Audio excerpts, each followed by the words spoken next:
আল্লাহ রাব্বুল আলামিন বলে, বান্দা আমি মাওলা তোরে কত আউস কইরা কত আদর কইরা পাঠাইছি, এত আদর কইরা আমি মাওলা তোরে বানাইলাম। এরে বান্দা তুমি জানো না আমি মাওলা তোমারে কত আদর কইরা বানাইছি।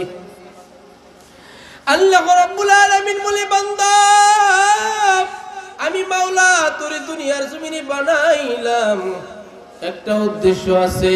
ওয়ামা খলাকতুল জিন্না ওয়াল ইনসা ইল্লা লিয়াবুদুন। আমি মাওলা তোরে বানাইছি আমি মালিকের ইবাদত করার জন্য। সৃষ্টি জগতের অন্য সব মাখলুকাত ইবাদত করবে আশরাফুল মাখলুকাতের, আর আশরাফুল মাখলুকাত ইবাদত করবে আল্লাহর। জোরে বলেন কার? আল্লাহর ইবাদত। ও মুসলমান, কিসের ক্ষমতা নিয়ে দৌড়াদৌড়ি করে আল্লাহকে ডাকতে ভয় হয়? ক্ষমতা তো চিরদিন থাকবে না, থাকবে কি?